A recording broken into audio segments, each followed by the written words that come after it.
আমার কাছে তো এই যে স্বর্ণ জয়ের এগুলো তো হয়তো ঘুমিয়ে ঘুমিয়ে স্বপ্ন দেখেছি, হয়তো জেগে জেগে স্বপ্ন দেখেছি।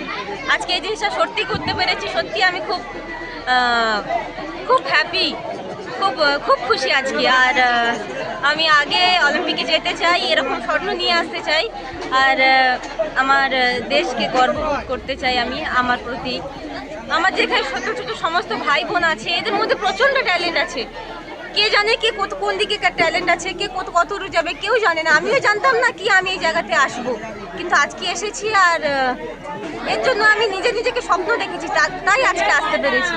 তো আমি সমস্ত আমার ভাই বোন ছোট বড় যারা সবাই আছে, আমি একটাই জিনিস রিকোয়েস্ট করবো কি নিজেকে যতদিন না তুমি ভাববে নিজেকে নিয়ে, ততদিন কখনো এগিয়ে যেতে পারবো না।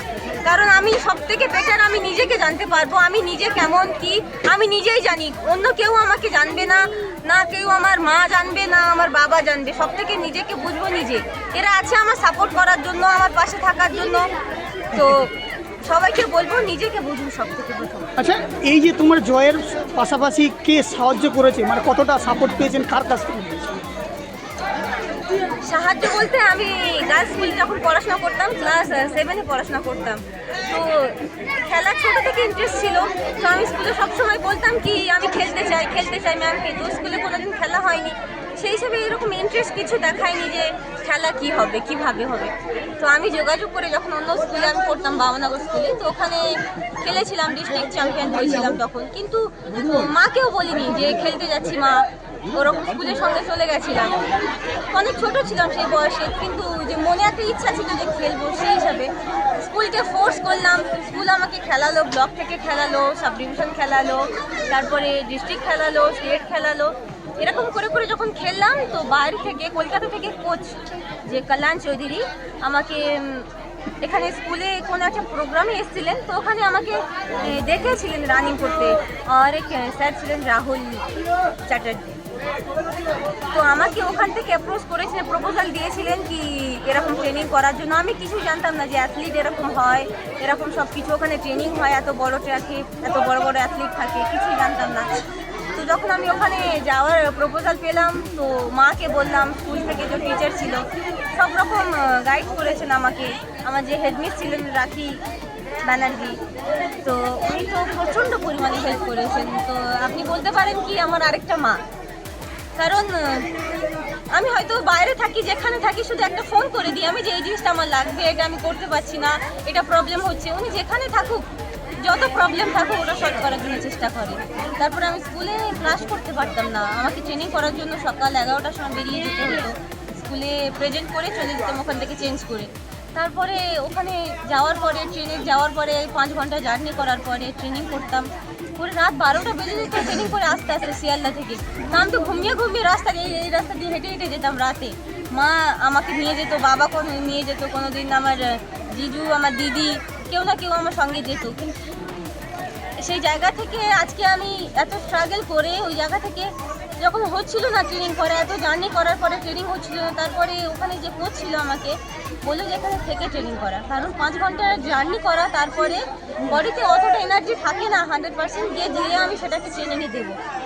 তো তারপরে ওখানে রুম নিয়ে থাকলাম। এবারে কোনোদিন তো নিজে রান্না করিনি, নিজে কীভাবে রান্না করবো এগুলো কিছু জানতাম না। ওখানে ল্যাঙ্গুয়েজ হিন্দি বলতো সবাই, সেটাও বলতে পারতাম না, আর ছোটো ছিলাম অনেক, বুঝতে পারতাম না। বাজার করা, তারপরে নিজে ট্রেনিং করে রান্না করা, মাছ মাংস সব কিছু বুঝতাম না ওখানে। তাও মা ওখানে আমাকে ছেড়ে চলে এসেছিলো। এইভাবেই ট্যাকেল করা হয়েছে, তাই তো? আচ্ছা, এই যে স্বর্ণ জয়ের জন্য কতদিন ঘরের বাইরে থাকতে হয়েছে, মানে কতদিন বাইরে এই ট্রেনিংটা থাকতে হয়েছে, এ বিষয়ে কি বলবো? অ্যাকচুয়ালি ন্যাশনাল মেডেলের পরে আমি ব্যাঙ্গালোর চলে গেছিলাম ট্রেনিং করার জন্য। তো ওখানে সমস্ত অলিম্পিয়ান আছে, এশিয়ান মেডেলিস্ট আছে, ওদেরকে যখন দেখতাম তো ওরা ইন্ডিয়া জার্সি পরতো। তো আমি ভাবতাম যে আমি কবে পরবো। যখনই দেখতাম জানলা দিয়ে, ব্যালকনি দিয়ে যে কেউ না কেউ ইন্ডিয়া জার্সি পরে যাচ্ছে, তো আমি প্রতিদিন ভাবতাম যে আমি কবে পরবো। যতদিন না এই জার্সিটা পরতে পারছি ততদিন বাড়ি যাবো না, এরকম ভাবতাম। বাড়ি অনেক দিন আসিনি, আই থিঙ্ক নেক্সট ইয়ার অক্টোবরে বাড়ি এসেছিলাম। তো তারপরেই আজ। হ্যাঁ। এই যে খেললেন কোথায়, এই প্রথম কোথায় খেললেন এই দিয়ে স্বর্ণপদক এটা জয় করে আমার প্রথম ইন্টারন্যাশনাল ছিল, চায়নাতে ছিল, আন্ডার 23 এশিয়ান চ্যাম্পিয়নশিপ। হুম, এটা সিলেকশন হয়েছিল ফেডারেশন কাপ থেকে।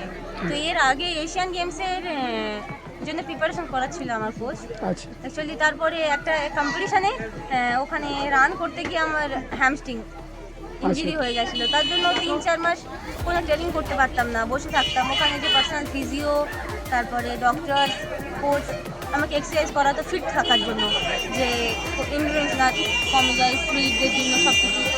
যেহেতু 1-2 মাসে আমার হাতে সময়ও ছিল না ট্রেনিং করার জন্য। ওই সময়টা অনেক মানে একটা অ্যাথলিটের কাছে ইঞ্জুরি এটা আসবেই, ইঞ্জুরি আসবে, অনেক সমস্যা আসবে, অনেক প্রবলেম আসবে। কিন্তু একটা অ্যাথলিট কি হয় যে যখনই ও মানে কখনও ব্যাট বসে থাকতে পারে। আসলে আমি হিন্দি আর বাংলা ঠিক আছে কখনো বসে যাবে, আবার কখনো কি হবে ও নিজেই জানে না। তো সব সিচুয়েশনের জন্য প্রিপারেশন থাকা উচিত আমার মনে হয়। কারণ আমি প্রচুর ট্রিপ ছিলাম এশিয়ান গেমস যাওয়ার জন্য, ওখানে ট্রায়াল দেওয়ার জন্য নিজেকে সেই হিসাবে তৈরি করছিলাম। কিন্তু ইঞ্জুরি হয়ে গেছিলো আমার, তো আমি যেতে পারিনি, ওখানে আমাকে বসে যেতে হয়েছে। তো ফেডারেশন কাপ যাওয়ার পরে এশিয়ান গেমসে চান্স পেয়েছি, ওখানে গোল্ড পেয়েছি। তো কবে পেয়েছেন? এটা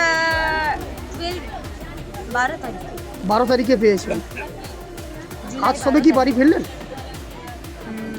আমি চায়না থেকে ফিরেছি 2 দিন আগে। তো ওখান থেকে আমি যেখানে থাকি ক্যাম্পে, ব্যাঙ্গালোর সাই, তো ওখান থেকে আমাকে ডেকেছিল। তো ফ্লাইটে করে ওখানে চলে গেছিলাম। তারপরে ওখানে কিছু সম্বর্ধনা জানিয়েছিল আমাকে, কিছু অনুষ্ঠান। ওখানে যখন বাইরের কান্ট্রিতে যাব, ওখানে কিভাবে বিহেভ করব, কিভাবে ভাষা কি, ওখানে ফোন চলছিল না, কোনো টাকা আমাদের ইন্ডিয়ান টাকা চলছিল না, আমাদের এখানে যে খাওয়া দাওয়া সেরকম ছিল না, সব কিছু আলাদা রকম ছিল। তোরা এটা কি করেছে, প্রথম থেকে আমাকে প্রিপারেশন দিয়েছে যে ওখানে এমন খাওয়া দাওয়া হবে, এরকম হবে, সাই থেকে সেরকম হিসাবে খাওয়া দাওয়া হয় ওখানে, মানে কাঁচা সিদ্ধ এরকম কিছু খাওয়া দাওয়া তো অভ্যস্ত করিয়েছে প্রথমে আমাকে। কি আমাকে বাইরে যেতে হবে, আর বাইরে আমি ইন্ডিয়ান খাবার পাবো না, এইসবই খেতে হবে আমাকে। তো এই সব কিছুতে সাই আমাকে প্রচণ্ড হেল্প করেছে।